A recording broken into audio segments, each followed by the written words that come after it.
So far, we've been taking our interpreter that implements a functional language. The book language is a language with functions, and we've been making the interpreter itself more object-oriented. We got rid of XPrC data type and replaced it with an object encoding, and we got rid of env and replaced it with an object encoding, and so on. And we worked our way down so that in fact it's using this object macro that involves functions to a very limited extent. Now what we're going to do is kind of flip things around. We're going to go back to our good old functional languages, PLAI typed, to implement the interpreter, and we're going to implement now a language that's object-oriented. So the book language that we implement now is not going to have any functions in it, it's going to have just objects. So our expressions are going to include an object form for creating a literal object, a get form for getting the field of an object, and a send form for invoking a method on an object. So an object is going to have a set of fields and a set of methods. The first set of curly braces here groups together a set of fields, and then the methods we write without an extra set of curly braces. And a field is going to have a symbol for the field name and an expression to initialize the field, while a method has a symbol for the method name and an expression for the method body. So in the case of a field, this expression is evaluated when the object is created. And in fact, an object with only fields and no methods is going to be just like a record when we made our interpreter with records. So the expressions are evaluated equally when you create an object to evaluate the field expressions. In the case of a method, however, this method expression represents the body of a method, and so it is not evaluated until the method is called. And it is evaluated again every time the method is called. In this method, it's always going to take one argument. That's a simplification we just made before. It can ignore that argument like an area method does, or it can use it like the bigger than method does. To refer to the argument, it's always going to use the name arg. So one simplification or difference compared to functional style is we're not going to have different names for bindings. We just have methods that take always one argument named arg.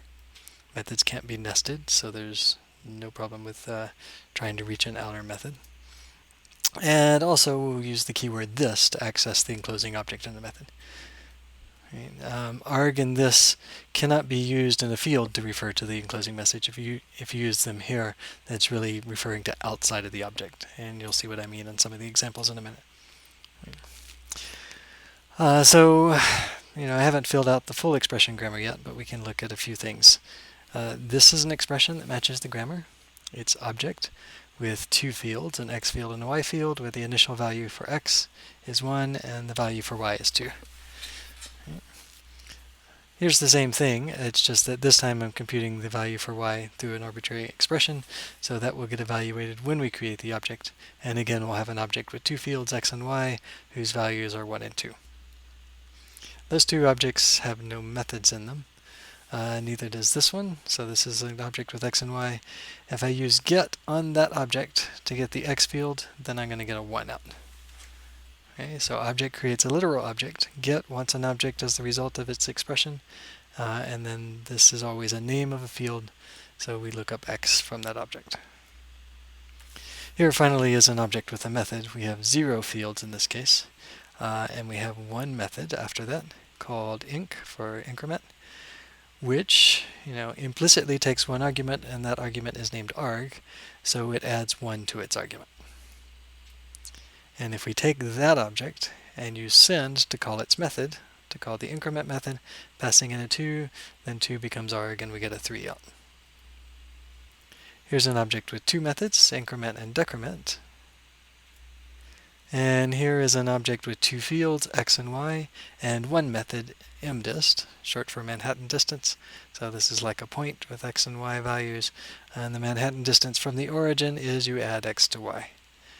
Notice that we don't use x and y directly because these are not like function arguments. We have to explicitly get the fields out of an object using the equivalent of this.x, except we call it get instead. So get this x gets the x field out of this, where in a method body, this refers to the enclosing object. So if we take that object and invoke its mdist method, then we pass in 0 for arg, but arg is ignored. Instead, we add x and y, and we'll get 3 out.